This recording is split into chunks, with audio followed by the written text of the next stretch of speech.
بسم الله الرحمن الرحيم. ألف لام را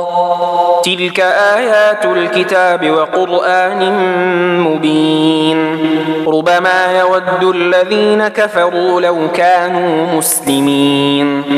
ذرهم يأكلوا ويتمتعوا ويلههم الأمل فسوف يعلمون وما أهلكنا من قرية إلا ولها كتاب معلوم ما تسبق من أمة أجلها وما يستأخرون وقالوا يا أيها الذي نزل عليه الذكر إنك لمجنون لو ما تأتينا بالملائكة إن كنت من الصادقين ما تنزل الملائكة إلا بالحق وما كانوا إذا منظرين إنا نحن نزلنا الذكر وإنا له لحافظون ولقد أرسلنا من قبلك في شيع الأولين وما يأتيهم من رسول إلا كانوا به يستهزئون كذلك نسلكه في قلوب المجرمين لا يؤمنون به وقد خلت سنة الأولين ولو فتحنا عليهم بابا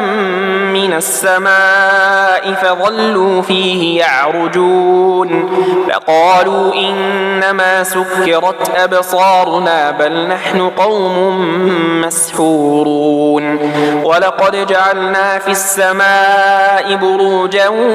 وزيناها للناظرين وحفظناها من كل شيطان رجيم إلا من استرق السمع فأتبعه شهاب مبين والأرض مددناها وألقينا فيها رواسي وأنبتنا فيها من كل شيء موزون وجعلنا لكم فيها معايش ومن لستم له برازقين وإن من شيء إلا عندنا خزائنه وما ننزله إلا بقدر معلوم وأرسلنا الرياح لواقح فأنزلنا من السماء ماء فأسقيناكموه وما أنتم له بخازنين وإنا لنحن نحيي ونميت ونحن الوارثون ولقد علمنا المستقدمين منكم ولقد علمنا المستأخرين وإن ربك هو يحشرهم إنه حكيم عليم ولقد خلقنا الإنسان من صلصال من حمأ مسنون والجان خلقناه من قبل من نار السموم وإذ قال ربك للملائكة إني خالق بشرا من صلصال من حمأ مسنون فإذا سويته ونفخت فيه من روحي فقعوا له ساجدين فسجد الملائكة كلهم أجمعون إلا إبليس أبى أن يكون مع الساجدين قال يا إبليس ما لك ألا تكون مع الساجدين قال لم أكن لأسجد لبشر خلقته من صلصال من حمأ مسنون قال فاخرج منها فإنك رجيم وإن عليك اللعنة إلى يوم الدين قال رب فأنظرني إلى يوم يبعثون قال فإنك من المنظرين إلى يوم الوقت المعلوم قال رب بما أغويتني لأزينن لهم في الأرض ولأغوينهم أجمعين إلا عبادك منهم المخلصين قال هذا صراط علي مستقيم إن عبادي ليس لك عليهم سلطان إلا من اتبعك من الغاوين وإن جهنم لموعدهم أجمعين لها 7 أبواب لكل باب منهم جزء مقسوم إن المتقين في جنات وعيون ادخلوها بسلام آمنين ونزعنا ما في صدورهم من غل إخوانا على سرر متقابلين لا يمسهم فيها نصب وما هم منها بمخرجين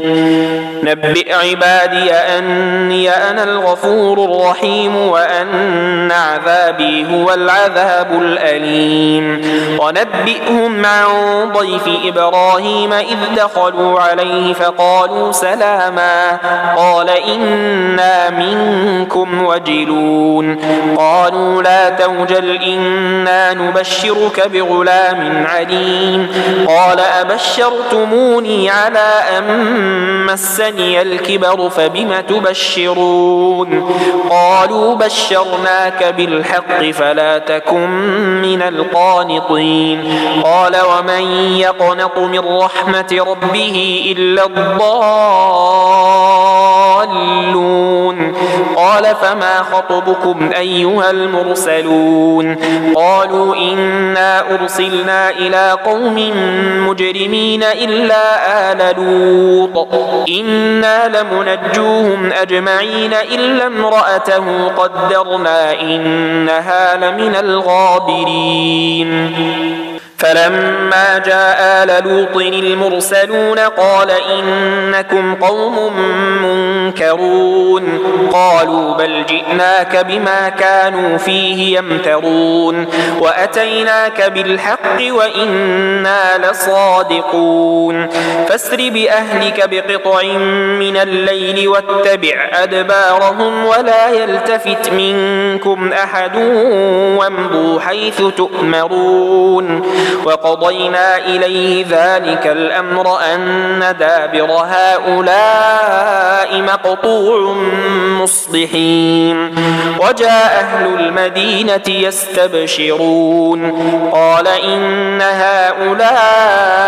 ضيفي فلا تفضحون واتقوا الله ولا تخزون قالوا أولم ننهك عن العالمين قال هؤلاء بناتي إن كنتم فاعلين لعمرك إنهم لفي سكرتهم يعمهون فأخذتهم الصيحة مشرقين فجعلنا عاليها سافلها وأمطرنا عليهم حجارة من سجيل إن في ذلك لآيات للمتوسمين وإنها لبسبيل مقيم إن في ذلك لآية للمؤمنين وإن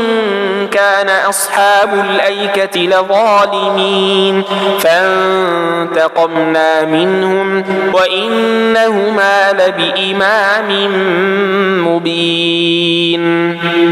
ولقد كذب أصحاب الحجر المرسلين وآتيناهم آياتنا فكانوا عنها معرضين وكانوا ينحتون من الجبال بيوتا آمنين فأخذتهم الصيحة مصبحين فما أغنى عنهم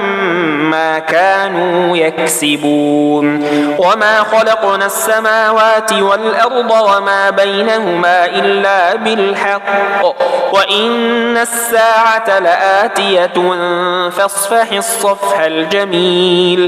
إن ربك هو الخلاق العليم ولقد آتيناك 7